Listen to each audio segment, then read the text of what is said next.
Live from the bowels of hell. It's a Guys, Games, and Beer podcast. Woo!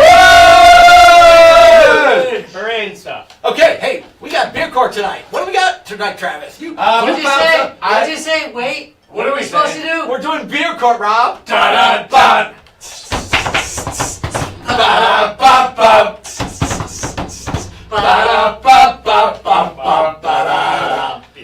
So I found something by Three Floyds, and I very much enjoyed Three Floyds beer, and it was one I hadn't seen. This is the Space Station Middle Finger. And they literally mean middle finger. It is an American pale ale.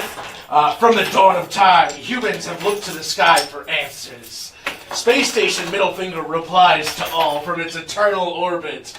Behold and enjoy this bright golden American pale ale. Three Floyds usually does really good beers, and wasn't one I hadn't tried before. So they also do cool artwork. All of their bottles have great artwork. You look at a shelf and you know a Three Floyds beer, man. So I had to say props to that, and we'll decide to give it a try. So all right. Oh, he held it up. Oh, top popper. Oh, right here.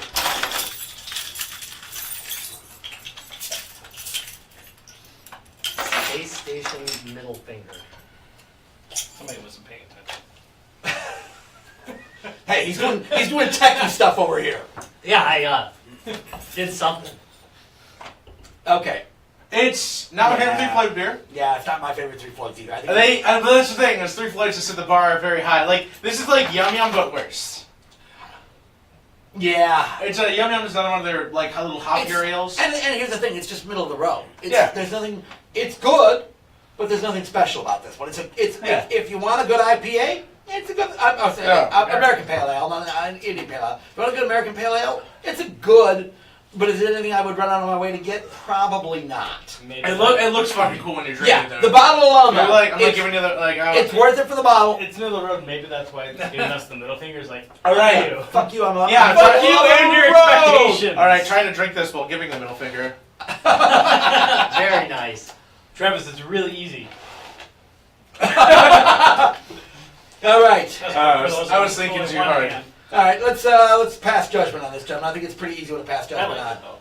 I mean, it's well done for what it is. Yeah, no, and Three Floyds always But okay. Three Floyds has set the bar so high. Some of their beers are awesome. Yeah, like so amazing. It's stuff I don't normally drink, and it's usually done well enough that I'm like, oh, I really enjoy this. Like, again. Well, I'd thumbs up on it. All right, well, so a 2-3 split on this one. It's almost split down the middle. So it does get a pass. It gets a pass. All right, Judge Rob, pass judgment on this beer. All right, count one indecent fingering in public. Yeah, you're guilty. Number two, being yet another damn pale ale. Guilty. I sentence you to Drinking! Yay! All right, so Rob, why are we really here tonight? Oh. Well, today with us we've got James from Mega Cat Studios. and we're going to be talking all things Mega Cat. We're going to be talking Good. retro modern gaming. Modern retro gaming. Way to go. Okay, so James, retro modern gaming or modern retro gaming? It's really a great question. Tomato, tomato. Okay, we're good with that. Well, they make games for older systems, the NES, Genesis. Did you guys do PC? They're games? working on that. Okay. So this is again. So these are new games for classic old systems. Yeah. Which is near and dear to our heart because we are big collectors of that kind of stuff. All right. You want to start with Logjammers? Yeah, let's start with the latest offering. Let's talk So about... something else I wanted to actually just toss at you guys for agenda context is we just put 3 new games for sale last Friday, and I'm not sure which day Alex shot you an email, but that might be holiday relevant since. Oh yeah. So let's go with it. Go ahead, Trav. Cool. So Creepy Brawlers is think of it as Mike Tyson's Punch Out with 2017 features, counterattacks, an achievement system, enemy evolutions. Totally all new graphics, all new game, all new patterns. But definitely has the same gameplay. I think from a unique kind of creating a game for the NES perspective. To get sprites that size, they had to all be background objects. So the artists and devs working on it did lots and lots of beating their faces against their keyboards. Amongst others. Yeah, it's going to be very interesting developing for those older systems. On one hand, you know now, there's been a couple of decades of the system under its belt where you know its limitations, but it's still trying to kind of push it as far as it possibly can. Looking at like some of the graphical stuff you guys put out, especially on like some of those NES titles, is really kind of seem to be kind of pushing its limits, which is pretty cool. What you guys can do.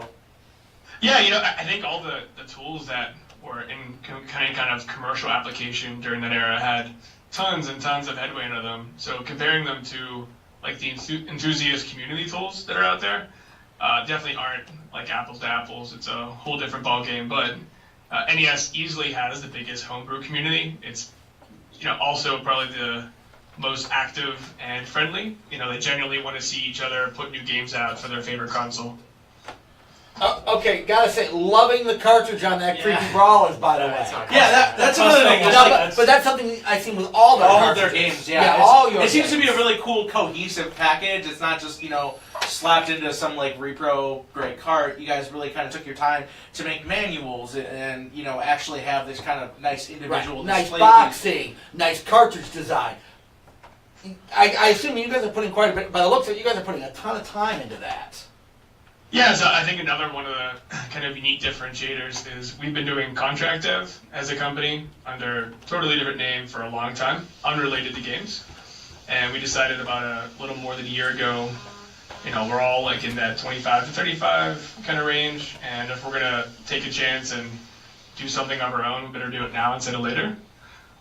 So we're pretty heavy in on this. It's not a group of projects or hobbyists. Like we do this full time. There's about 20 of us full-time and another, 20 or 30 in some kind of freelance recurring capacity. So we definitely put every inch of effort we can into it. Lots of attention to detail with the entire new open box experience. Making sure we're play testing the hell out of the game. I think hell's relevant with Creepy Brawlers considering the monsters. And then the art itself, we've started working on a lot of our own internal tools to streamline the process. But even with that, it's definitely working within the NES limitations is its own kind of exciting puzzle, and seeing how far we can push it with space and speed to still keep, 60 FPS, reasonable cycles, and make sure that it's compatible on any original or aftermarket NES hardware. Gotcha. So are you guys doing all the art in-house? Yeah. Yeah, well, we have a few guys that are regular recurring team members that are full-time that aren't in-house. So one of our first kind of team leads is Harry. He's in Scotland. So we're in Pittsburgh. Our lead designer, Andy, of course, is in-house. Frank is in-house. He's actually the animator that worked on Creepy Brawlers. So what kind of initially, a lot of your games seem to be very cool stylistically. You have familiar elements from other games people might have played on Nintendo, but what kind of made you guys decide, hey, we're going to kind of produce these titles for people to consume and kind of get together as a team? Yeah, so I think like a lot of game companies, the ideation kind of starter project phase is super fun and simple. It's probably pretty similar to how your podcast goes. A couple beers, everyone starts slapping each other, and they're like, "Oh my god, don't you love blah blah blah game?" Yeah. And since we have 25 to 30 years, depending on who you talk to, of first-person gaming experience, usually the ideas get flowing pretty quick, and then they break down once you start applying them into NES specification. And our goal is to try to keep that threshold as high as possible, so that the final product is something that you can enjoy, whether you're just a retro game enthusiast or you just like video games in general, or in this case, really hairy werewolves.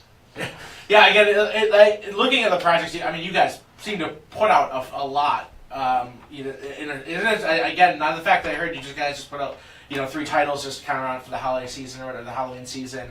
It really seeing it really, you can kind of tell that it's like a labor of love. It feels like there's a lot of really good detail to the games, the premise, and just again, the artwork is just fucking cool. Between your guys' logo, I'm just absolutely in love with. I have no idea how you guys came up with that. It just looks super boss. And if I do a share screen, can I send you guys something, or what's the easiest way for me to send you some context? Is sending a direct message? Yeah, or else just email it, because we are on the mail. Okay, cool. As well. Yeah, so we don't have all the wonderful things that are in Creeping It Real up on the page. So right as we were putting that up for sale, we had to rush out for TwitchCon, which we just got back from. Oh, gotcha. But the Creeping It Real is the chiptune soundtrack that has like a fully playable pachinko game that goes with it. And much like the beer drinking concept, we were kind of hanging out. And have you guys seen the Dancing Pumpkin Man? Have you seen his dance moves? Everyone has. So we did some pretty awesome collaborative work with him there. So I thought that the easiest way to really get people like engaged with the Chiptune album is some sick pumpkin dance moves. So we actually were able to like work with the Dancing Pumpkin Man directly, license like his dancing awesomeness, and that's pretty legit. And then fit it into the NES spec. So I'll send you guys some like pretty sick looking previews while we're chatting about it, and when we're off, I'll make sure that you get all kinds of sweet pumpkin treats. Yeah, like a pumpkin ale. Oh no pumpkin ale.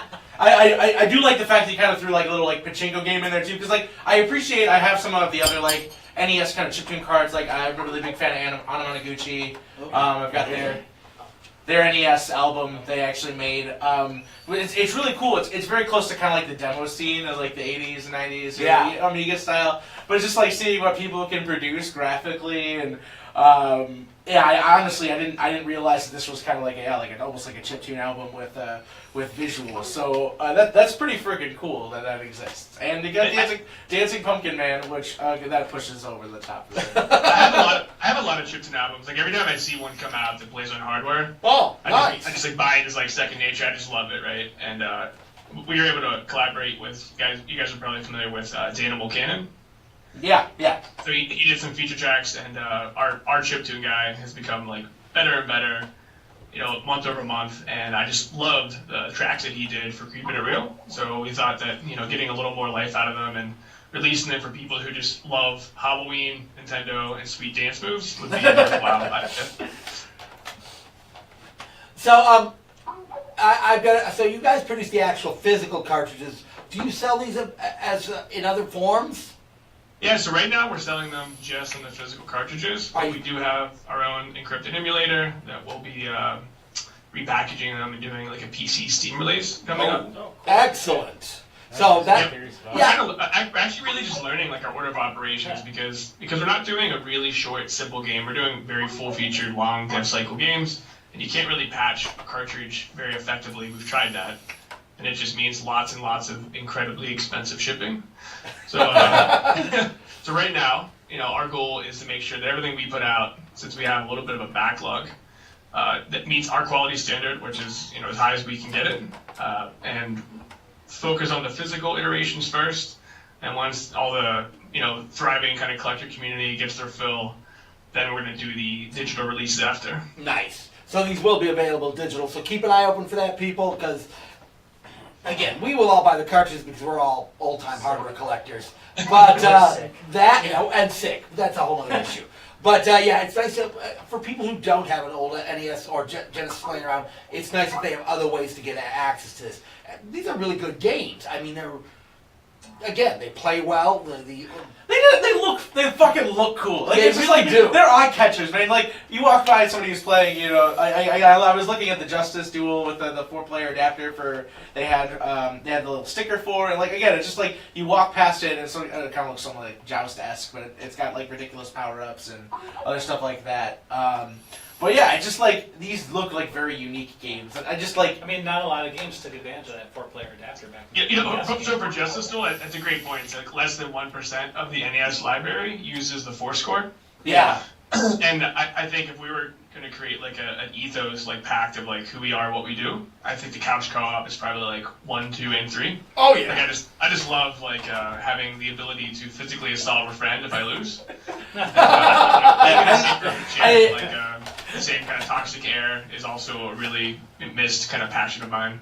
Yeah, I'm a sucker for like these like honor games. They try to experiment a little more with this old hardware can do. One of the things I pre-ordered, I'm still looking forward to getting, is that Super Russian Roulette. I've been looking this for a while. Oh yeah. And it's just like seeing people push old hardware to just do new and interesting stuff.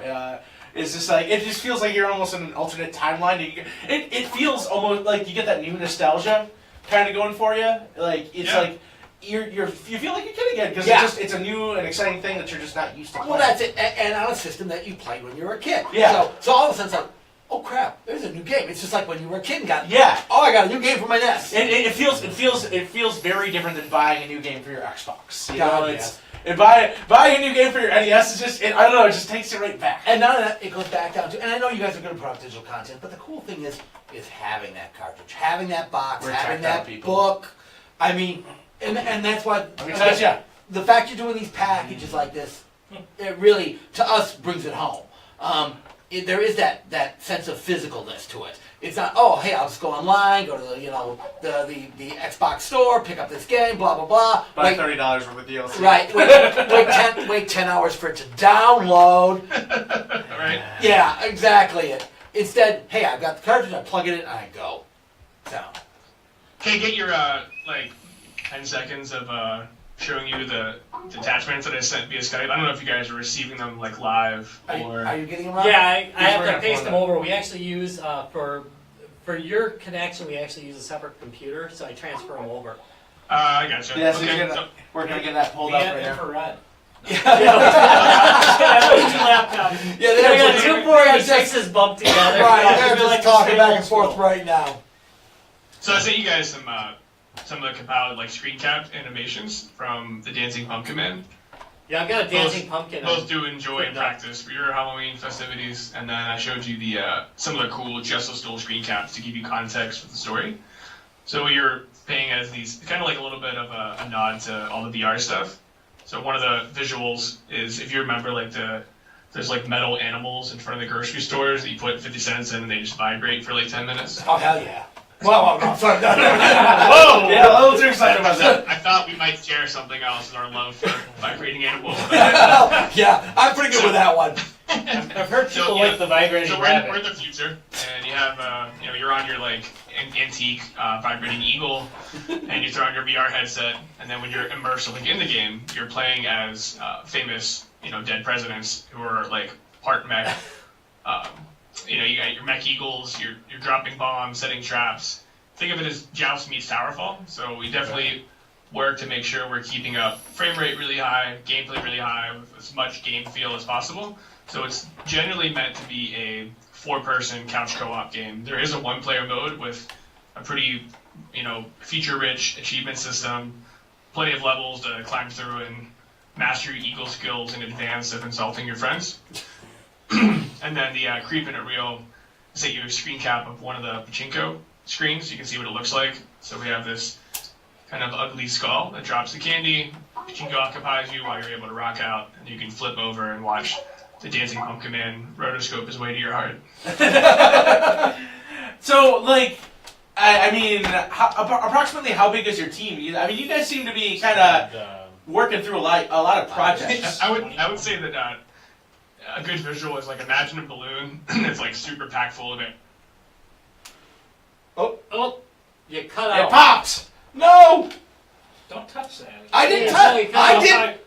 Okay, I didn't touch anything. Touch his hands back and forth. I didn't touch anything. Hold on, let's see if we can get it back here. There we go.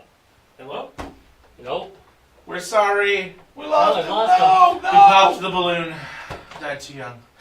But I just, if you get we'll obviously be posting links to this. Right. But like, even just taking, a 90-second glance at their website. Like, Oh gosh, yeah. Or just looking at YouTube or some of the videos, like, the game seemed cool, man. Okay, we actually did lose sound on his end because we got sound on ours. Yeah, we have sound. So he lost it on his end. So that's the other thing. Check out the artwork on their site. I mean, they've got their art stats. I love Got to be it so really much. darn good. Yeah, I don't know. It's just Even the logo. I mean, good gameplay is cool and stuff too. But like, it's just like pretty. I like pretty things. Well, pretty things on an 8-bit system. That takes a whole new level of skill. Just hits me in a soft spot. Does it? Yeah. Show us on the doll where they touched you. figuratively all over. Okay. No. Okay, so we're trying to call them back right now as we speak. Busily I'm busily finding. Or his client came in, because I think he's at work probably right now. That's why it's like 30 minutes. Oh shit! They're here early. Yeah, I'll have to see. Otherwise, like so it looks like again they mainly did a lot of NES development. Yes. They had a game for Genesis here, Coffee Crisis. They've got 2 Genesis Well, systems actually, out. it's good. That was a Kickstarter, so once we talked to them, they find out if other games were Kickstarter or it was just Yeah. specific. Yeah, because I mean the Coffee Crisis, it was like it's like a side-scrolling brawler. I thought it was pretty cool. I'm a sucker for the brawler, especially on Genesis. I love Beats or Streets of Rage and things like that. But it looks like it's got like a little bit it's got a little bit of everything. It's got pretty solid gameplay. It looks like I haven't got a chance to play it myself. It's got a little bit of humor. It's pretty. You know? I know. It sounds like the studio is mainly an NES studio. I hope they do more Genesis stuff though, because in all honesty, the Genesis with the art they're doing already and the graphics they're doing already on the NES, the Genesis had better graphics capabilities, so they should really be able to step up their game. Interesting that they chose Genesis over 60. The NES over the Genesis. Super Nintendo. Unless are there many? There's homebrew for it. People make repro cards for like Mario Lost levels and people have like made and stuff like that. But it certainly sounds like, and he's right. The one thing about the NES homebrew community, a lot of homebrew tools out there now that work. There's a lot of homebrew tools, and the community's like there to support each other. Yeah. So again, it really And he's back. And he's back. Yeah. We'll keep talking until we hear something. Well, we know we have. Yeah, we can hear like a lot of it is like really trying to decide what your market wants as well. Like I mean, like Can you hear us now? maybe it's just not as like lucrative to develop for the same brand. Yes. I have to agree. I think you. I don't know. If you're developing for the NES, so let's talk about not Goat Star. Come on, the guy who sells next to us. Oh, come on. Why am I drawing a blank? Has the Steve Italian setup? Oh, I'm drawing a blank too. Wow. I really should know. A person thing. Yeah. So, yeah. You said Ghost Star now threw me off. Jeez. No, I know it threw me off too. That was the problem. Immediately. Pack Rat Games. Pack Rat Games, thank you. So Pack Rat Games, who does a ton of, they don't do game development, but he does a whole bunch of cartridge development. You know, you look at the amount of games he has for the NES. I mean, he's got other stuff too. He's got Odyssey, Vectrex, blah, blah, blah. But he's got most at 2600 and NES. And now that's something I'm wondering if they're going to go to those kind of like things like the Goat Store and sell through them, sell through games like Pack Rat Games. I mean, there are a lot of these stores that are popping up that are strictly for. That's actually okay. So this is kind of like a pro and con point. Like, it's very interesting because like there's a lot of like again this is a company that I hadn't heard about till like week and a half, 2 weeks ago. Right when we contact with them and like it's cool to see their games. It's really hard because like each company kind of has their own store. Right. So it's like it's really hard sometimes to find those other like homebrew producers or find people who make quality games. But that's where places like the Goat Store and Pack Rat Games come in. They carry new games for old systems, and they've got. Are they from like multiple publishers though? Or yeah. Oh God, yes. Yeah. It's like I would really, man, if I could find like a better place. Like they've got a more centralized thing. Yeah, well, and again, just more stores carry it. The more I think it's better market exposure in the long run. Yeah, there's plenty of enthusiast sites for like specific consoles and things like that. Right, Atari Age. But oh God, you want to deep dive on anything? Go to it. Yeah, I know, but I mean, like you really have to like dig, which sometimes kind of stuff everybody off-putting to people. Wait, I hear him. I hear clicking. I hear clicking. Slap that keyboard. Alive. All right, alive. Good, yay. Okay, so what we've been talking about. So, you asking how big the team was? Well, that was where we were at when we left off. Yeah. And then immediately a transformer exploded above me. It's a bad omen, man. Yeah, that was not good. That is not good. So it's about 20 like full-time recurring guys. Wow. In Pittsburgh, 9. Everybody else is remote. So like Harry's one of the examples I'd given just because he was an early hire. He's in Scotland. Nathan is in Arizona. Brendan's in Texas. So everyone's spread out quite a bit. But we weren't specifically just recruiting to recruit people. Something that's unique about what we're doing because we're doing it like commercially, not just as a hobby project. Not that there's anything wrong with that. We all started doing the same thing. Is that people have kind of found themselves like magnetized towards it as a hub. Like, oh, this is great. Maybe there's strength in numbers, and if we can all collaborate on bringing the project quality standard up, shared great matter, thought partners, working to bringing the best out in one another, kind of team building stuff has been super productive for us. Because instead of having a 4-year timeline for an independent dev to do all the art, the music, and everything else. We can have people collaborate and push each other to make sure that we're not giving up anything on quality, but still able to move through in a reasonable timeline that could give it commercial viability. That's awesome. Yeah, no. Again, your production schedule is pretty blindingly fast. So something else we started talking about too. So you guys have got just the one game out for the Genesis right now.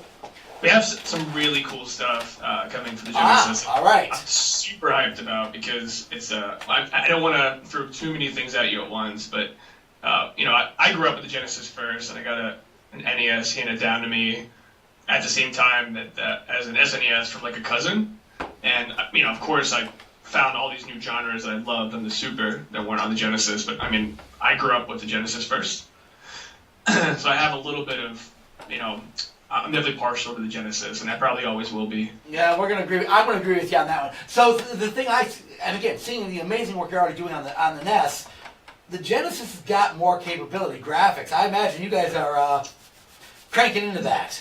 No doubt. I have some pretty great pretty great art I could share with you if you want to do the file transfer again. If there's an easier way I can send you files too, I can just email does work pretty well. I've been posting a few of them. The pictures as we're talking here. So this game that we haven't announced or done anything with, but it's probably, if I was going to put a percentage on it, I'll say it's 40% complete. Wow. So the game is called We Got Dungeons. So We Got Dungeons is going to be our first roguelike. Oh, nice. Roguelike. No, stop. Sorry, He said roguelike. I know. We had to make the joke though. Yeah. Light or light? No, stop. Just stop. Roguelike light. Now you we stop. went back and forth with the whole light thing. And we decided that this game is definitely a roguelike. We have done shows on this. So we yes. Sorbo in the face. I All have to right. go on every time. So one more thing I was talking about, and what we lost for a bit there. So we know a lot of distributors, things like Pack Rat Games, the Goat Game Store, that actually not just sell old cartridges, but actually sell new games for classic systems. Are you guys? So I've only found you on your site. Are you guys available anywhere else? Yeah. So of course we want people to come visit us at our site, but we do have let's see, eStarland, maybe a dozen game stores that also have e-commerce set up, or on dragonbox.de, which is definitely international. We have maybe 100 plus independent game stores in total that carry games, but they've all, I guess it kind of looks like this. We go to a convention and we sell 4 copies at the convention and have 2,000 people ask us for free review copies and high five us for doing it. And then we'll have 1 or 2 stores will walk up and be like, "This is so great. I'd love to carry them in our store." I think that the pretty common persona there with our independent game store people is they get into it because they love it, not because they want to raise venture capital or anything crazy, right? So a lot of times they're our most excited customers. I'm certain that at least 50% of our first wholesale orders with new wholesale clients, they're just buying the games for themselves, which is fine. Yeah. But we have a really cool thing with We Got Dungeons where it's 90s themed, and there's playable characters for there's a really great retired jock dad, an awesome mom, troublemaker. We have a really killer VHS monster. I'm sending you guys some early preview animations of. And obviously you get even just looking at the games you produce, the way you talk about it, it's cool to be able to produce something that you really care about, and the fact that you guys are churning out so much quality content is fucking respectable. So cheers to that. Yeah, cheers to that. I honestly to get the stuff out to the market you guys have done. You finished already? Yeah. Wow. What? What do you think I am? So if what is there a specific Mega Cat game that's near and dear to your hearts out of the titles you guys have put out so far?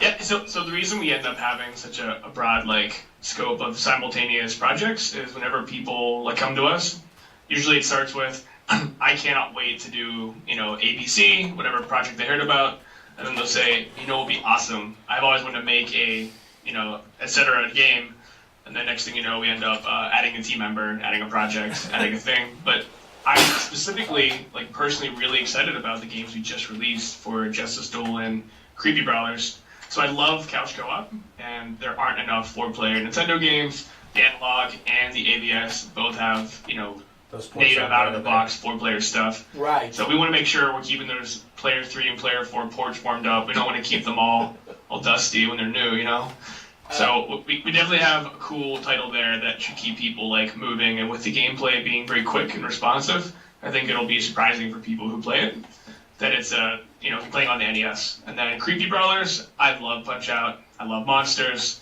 The idea of the basic concept is you're sitting in a movie theater and you're kind of smack talking the entire time about telling the actors on screen, oh, you're gonna die. Oh, why would you go there? And then you get sucked into this like monster world, and next thing you know, you're going 9 rounds with a really very light in the footstep alien or like a very aggressive wolfman. But I think the characters all have a ton of personality. They're all totally unique to like nothing you've ever seen before in Punch Out. And I love the soundtrack. I'm a big fan of Halloween. I know it's like a North America thing, but I love having all 3 of those boxes checked. Oh, no, we're perfectly good with the Halloween. You should see my house, dude. Oh my God! Yeah. We are the good. guy who overdoes it. We are good with Halloween, okay? You are. He's got like completely understand 3 that. projectors on the front window with all the effects stuff, and like talking pumpkins on the front porch, and lights that pulse to music. Have you ever seen the atmospheric stuff?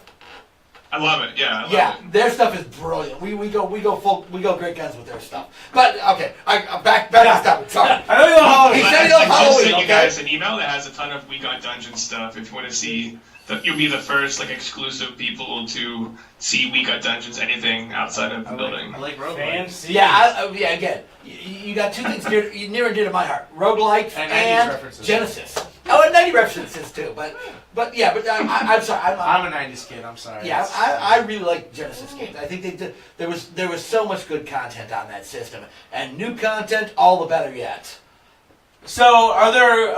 And again, it seems like you guys have a great stride in kind of how you produce this content. When earlier on in your days, were there any kind of like specific struggles in the kind of producing new cartridges or like getting these games Oh programmed? my gosh, yeah, we used, like a year ago we had like every possible struggle ever.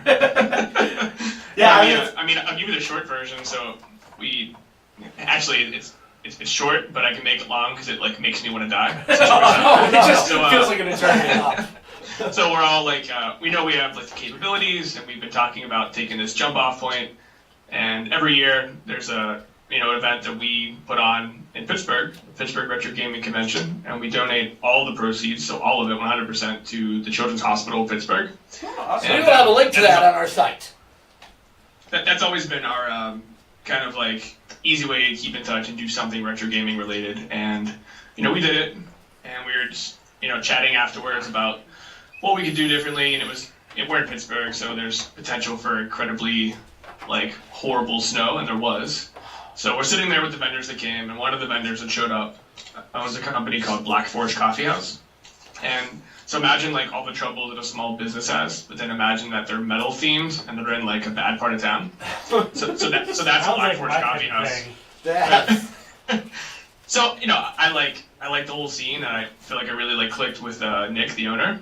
So we're talking, and he we're 15 minutes in. I said, hey, thanks for making the way down for the convention still, and we still had more than 1,000 people attend the event, so it was definitely good considering the roads were all plow-heavy closed. But Nick brings up, he's like, yeah, I love the Genesis, man, and I wish there was more Genesis games coming out. I'm like, oh, dude, we could definitely make a game as a fundraiser for you. And he's telling me how he started his whole business off of an Indigo campaign. Okay.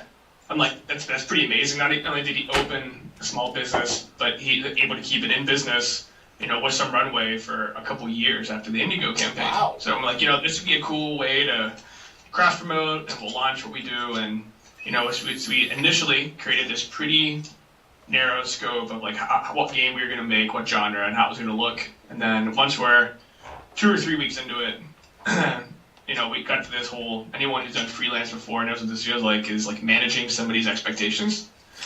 So like instead of just wanting to make like a game, the scope changed to let's take like the best games that ever came out on the Genesis and let's consider making one like that. I'm like, oh my god, here we go. So, we started putting it together, and the designer that started on it was just getting his chops with like non-academic professional experience, and then that was Harry at the time, and then Andy had been doing like working in the movie industry and had been doing like art kind of as a hobby, doing lots of pixel stuff. So they already had the art out, and then the guy who ended up working on the original dev for us, I'm going to include some other unique details about the game. I'm not going to name this person, but he ended up killing it with the dev. And then like the month before, like as the Kickstarter was up for it and the game was at 90% completion, we get this NeoGAF thread where everyone's like, wow, the art is so bad in that game. Like, I hate that game. The trailer's horrible. The trailer didn't have any sound effects. It was just tons of amateur mistakes. So we're like, oh, we can do way better than this now. We've recruited other team members since then. So we redid all of the art for the entire game. And the dev who was working on the project was having a very slow and painful like meltdown because his neighbor was like all day long, every day, just like blasting music. Probably would have been a great like Adam Sandler Netflix movie.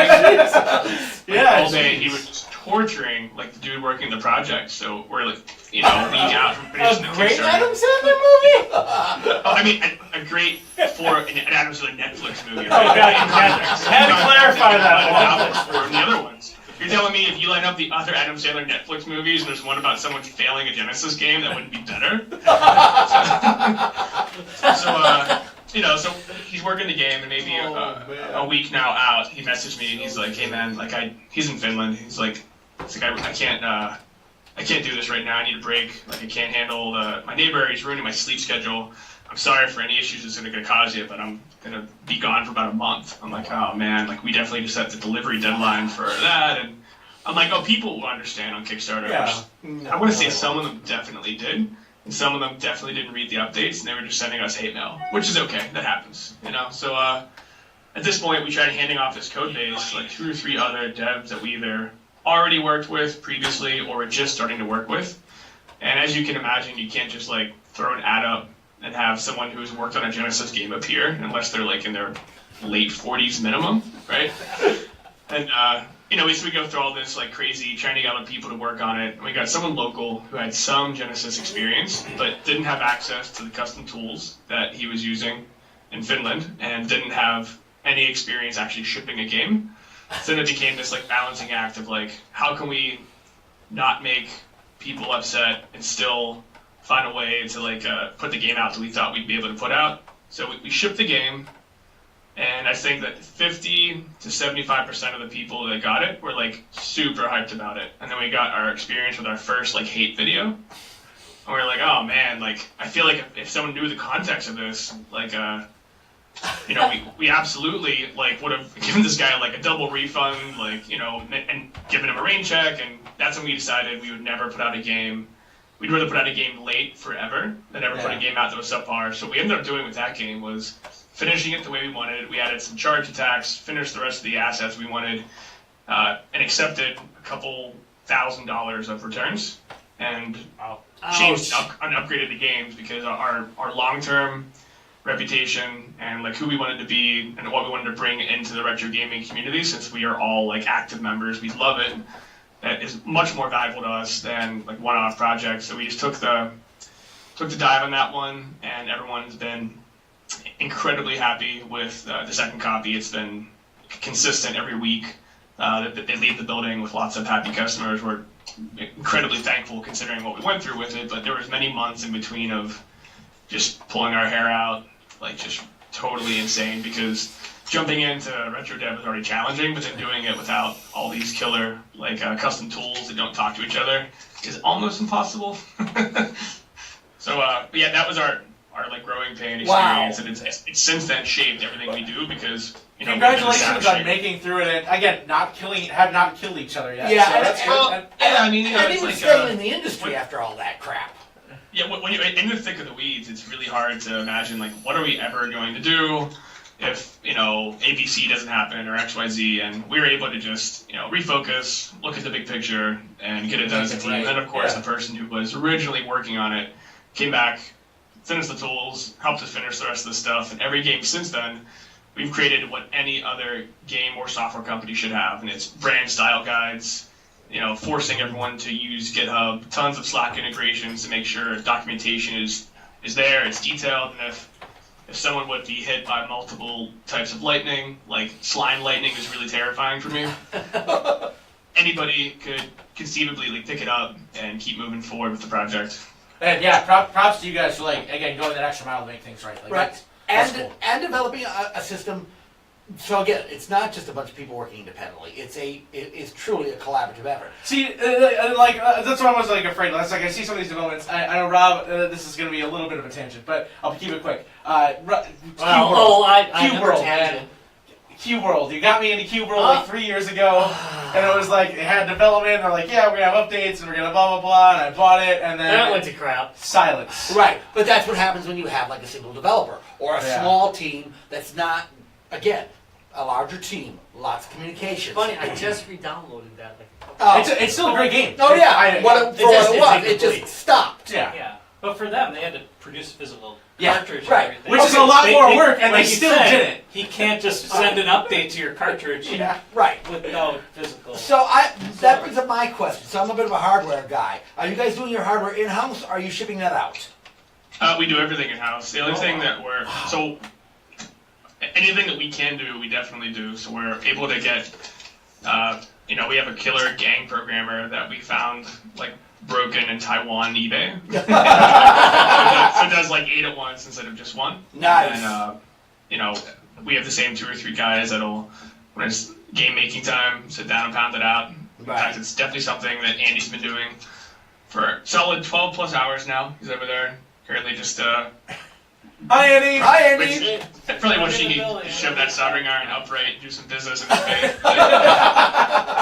It's we all come together for stuff. We just got back from TwitchCon, and then we have Atlantic City GameCon this coming weekend. Since right now our marketing funnel is not where we spend money. We spend money on our team members because it's full time. Yeah. So our best marketing efforts are some split between a little bit of targeted Facebook ads and then just getting into events. And we're lucky that NES Classic, SNES Classic, Tech Toys re-released a Genesis, it's kind of happening everywhere. So a lot of times events are excited to have us as a feature, and they'll allow us to vend as a secondary kind of component to how we present. So we have lots and lots of events we go to, and every event, we have some level of success that has a recurring kind of follow through with who we are and what we do. Plus, it is genuinely incredible for anyone who's making something that they're putting themselves into to see other people experiencing it for the first time. Yeah, so as much stress as it creates, getting ready for the event, traveling for the events. I think Andy's avatar on Slack right now is a picture of him sleeping on top of PBM's back of a U-Haul. Oh, hey, at least he's on top of PBMs though. We're good with that. Yeah, you know what? I actually have the best collection of PVMs that I've ever had. Oh, so I got a pretty decent collection. Travis is a PVM freak. Okay? Yeah, I've got 6 of the old 80s models. I've got a 20 M4Q. I've got the 20L5, a 25L5. No, I told you, he's a real freak about this. Yeah. Okay, He knows all the models. Okay, so we have about 40 PVMs now. See, I told you they got me. All right, I have a modest collection, but right. Oh, now I can say that. Hey, I can tell my wife. I'm I can't. There's people who have 40. But Travis, he's got 40. I'm thinking you got 20. Yeah. Well, we never wanted. You're one guy. You got 20 yourself. And once we had them, I'm man, this is a business PVM too. I can build a small house out of them if I can get that. That's something on YouTube. The way we got them was we started putting the feelers out to other events, and then people would show up at especially non-gaming focused indie events, or non-gaming focused geek culture, Comic-Cons and stuff. We'd always have some random business owner come up and say I can't believe you guys have these. We have these in storage. Do you want them? Oh. Actually, just an hour ago, and it's one of the few that has a 16:9 option. Oh my God, those are so beautiful. And they're always the PVMs that have you're dealing with real PVMs whenever there's 4 million settings and 3 buttons to do them all. Well, yeah, we're reprogramming it. I have a lot of the older ones. No, that's just my Twitch. I developed programming PVMs. A lot of the older models, they don't even have the buttons. You actually have to take it up and adjust the pots, which is just I'm not only going to spend all this time futzing and again, you just die. Yeah, adjust. Yeah, well, I could die. Yeah, I could Yeah. slip and die. So All that's right. cool. So you were talking about the gaming things. That being said, we do a big event. Have you ever heard of Midwest Gaming Classic? Yeah, we were all set to go this year. We signed up late for it. There was no vendor spots left, but I talked to the IGDA rep that was setting up there. Since this is gonna sound strange, but we did our first HTC Vive game also. Okay. And we were like, That's this will be cool. fun. We'll bring our Vive game, and we'll bring some of our retro stuff, and then we had so many events back to back to back. Like it's about an 8 or 10 hour drive depending on what part of the city we're all corralling from. And the day we went to leave, we realized that we were leaving on Friday, and the event had already started. And even if we got there, we would have been driving for essentially one full day just to have one day at the event. So I remember everyone looking at each other like, oh man, we really should do this still. But Yeah, we were 100% there this year. I already filled out the form and I got the email back that we will be in touch after the recurring vendors are. Well, we're drinking. The answer to that then is we're drinking together. That's one of our big events every year. Yeah, 2018 is going to be much bigger than. Yeah, this we year. just I heard the venue's super upgraded. It's super We upgraded. moved from a hotel with a 20,000-foot tent on the end of it to an actual convention center. Right. this We year. were in a 500 square foot room the last few years. We're getting a 1,500 square This foot. year, guys gave for us just like our- 1,500 square feet. Actually, if you can see the wall to the right of us, we've got a Midwest Gaming Classic. One of their original. From the early days. Yeah, one of the original banners. Yeah. So Yes. we'll definitely have to We are so drinking together. get in contact after this about some coordination because we'll show you a good time. Yeah, that's for damn sure. Yeah, that'd be awesome. One of my favorite vendors. You guys know Windy Gaming. Oh yeah, yeah, Windy they make the City? super gun. Oh Yeah. I got That's actually how I got Nintendo into from this them. too. Was Chris? So Chris is an acquaintance of mine, and Oh. I actually went with Chris a couple years ago and set up. I ended up having one of those bad spots where it rains inside.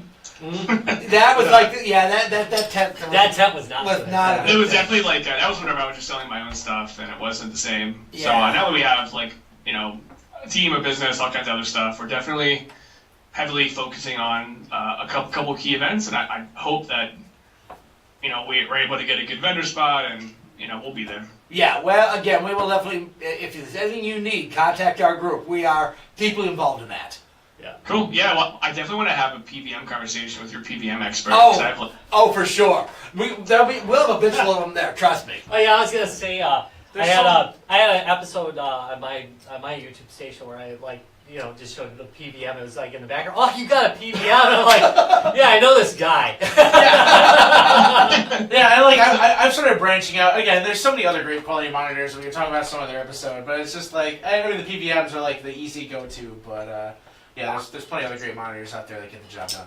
So. Well, I just sent you guys a link if you're into the PVM thing. Sounds like some of you really are. I sent you a link to the American Dynamics ones we have. So they're newer generation PVMs, and we got them from a high school that was just depreciated and no longer needed that for their AV room. So we have 5 of them. We use them for setups. And they're the nicest PVMs. That's awesome. I've done a lot of tech stuff. They're really killer. They're beautiful, man. I remember setting them up, and my first thought was it's so hard to keep drawing the lines as a team member on when I want to take one home and when I want to use it. Yeah, it's is this acceptable? Or Yeah, right. Yeah, I'm gonna do some homework. Yeah.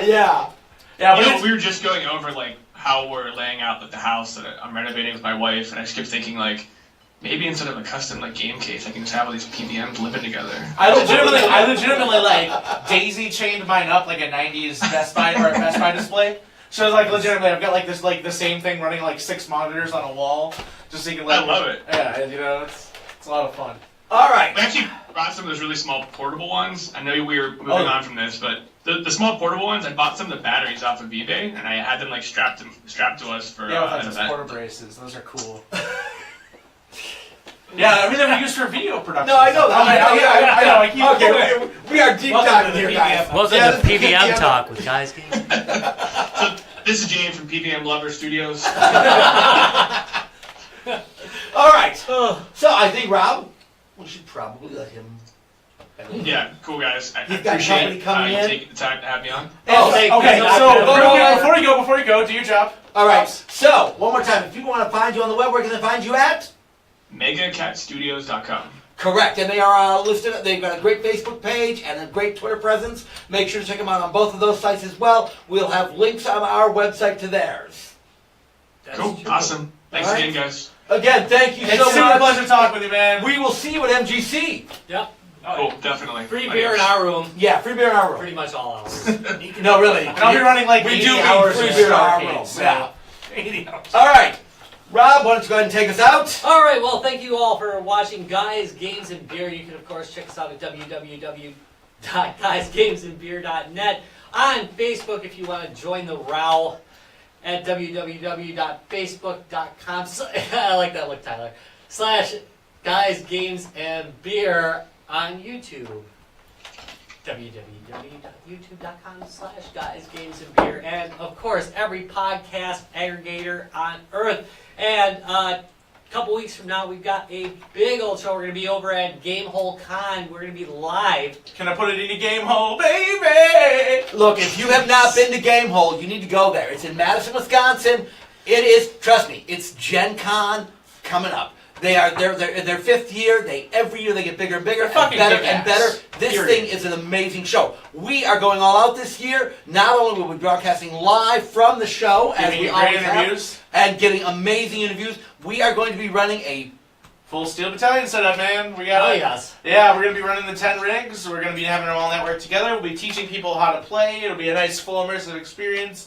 I'm really looking fucking forward to it. Yeah, this is going to be the Steel Battalion game to get in on. We have upped our Steel Battalion game 10 notches for this particular show. So, check us out. We will be there in 2 weeks at Gamehole. It is the 2nd through the 5th, Madison, Wisconsin, and the Alliant Energy Center. Make sure to get there. Yep, and don't forget Free Game Friday is coming up. And, of course, as always on Twitter, I will be giving away a game tomorrow. at Guys, Games, Beer, and of course Free Game Friday goes on Facebook. Of course we call it something else. We call it F-U Friday. But you know, that's Facebook. We're allowed to do Oh, it. so one time you want to... Yeah, you just Censor censored yourself. Really? You just censored I yourself? censored on Facebook, so All right, fair enough. All right, all right. All right, one more time. Our guest. James from MegaCat Studios. Thank you so much for Thanks being on for the being on show the show, tonight. Absolutely great time this evening. We will definitely be drinking and seeing you more. Definitely. See you guys. Cheers, buddy. Bye. Bye. Bye.